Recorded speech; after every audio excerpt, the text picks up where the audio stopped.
এয়া আকাশবাণী গুৱাহাটী বিয়লিৰ আঞ্চলিক বাতৰি পঢ়িছো ৰূপজ্যোতি বৰুৱাই।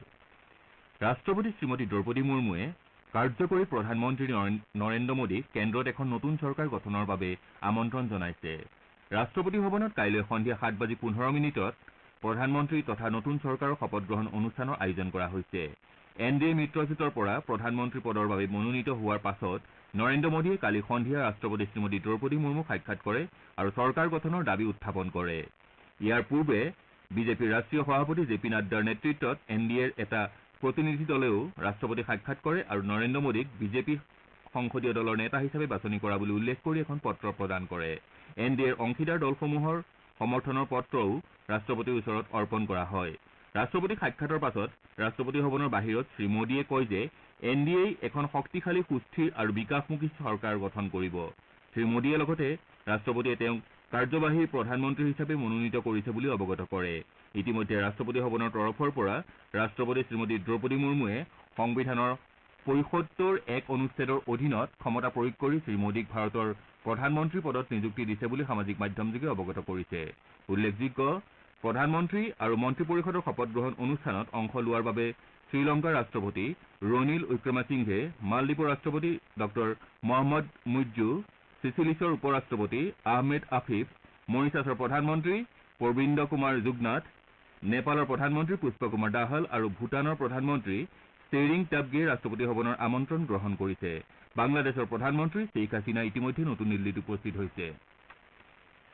আজি নতুন দিল্লীত অনুষ্ঠিত কংগ্ৰেছ দলৰ কাৰ্যকৰী সমিতিৰ এখন গুৰুত্বপূৰ্ণ বৈঠকত দলৰ নেতা ৰাহুল গান্ধীক বিৰোধী দলৰ নেতা হিচাপে সৰ্বসন্মতিক্ৰমে বাছনি কৰা হৈছে।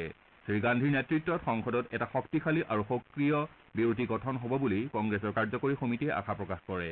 বৈঠকত কংগ্ৰেছৰ সভাপতি মল্লিকাৰ্জুন খাৰ্গে, জ্যেষ্ঠ নেতা ছোনিয়া গান্ধী, ৰাহুল গান্ধী আৰু দলৰ সাধাৰণ সম্পাদক প্ৰিয়ংকা গান্ধী ৱাদ্ৰাকে ধৰি দলীয় নেতাসকল উপস্থিত থাকে।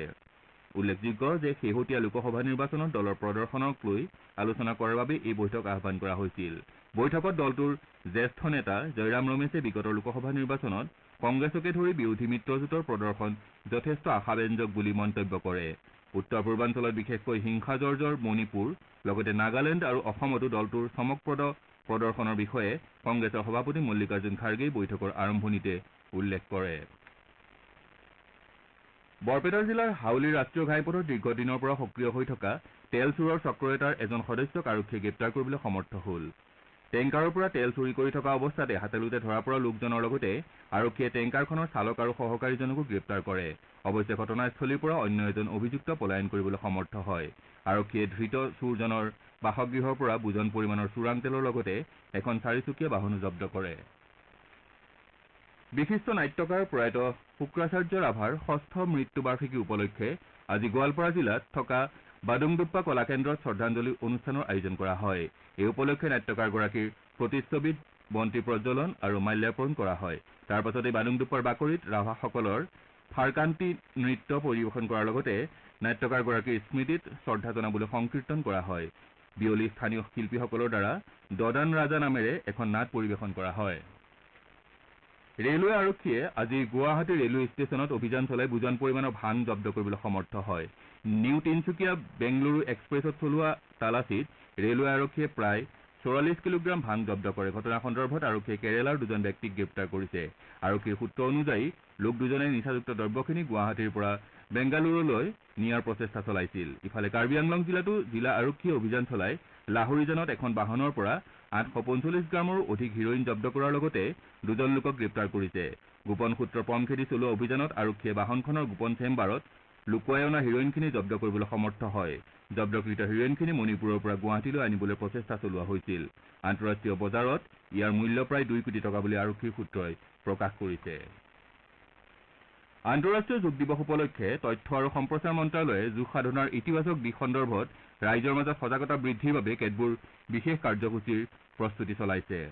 কালি তথ্য আৰু সম্প্ৰচাৰ মন্ত্ৰালয়ৰ সচিব সঞ্জয় জাজু আৰু আয়ুষ বৈদ্য ৰাজেশ কোটেচাই এই বছৰৰ আন্তঃৰাষ্ট্ৰীয় যোগ দিৱসৰ লগত সংগতি ৰাখি প্ৰস্তুত কৰা কাৰ্যসূচীসমূহ পৰ্যবেক্ষণ কৰে।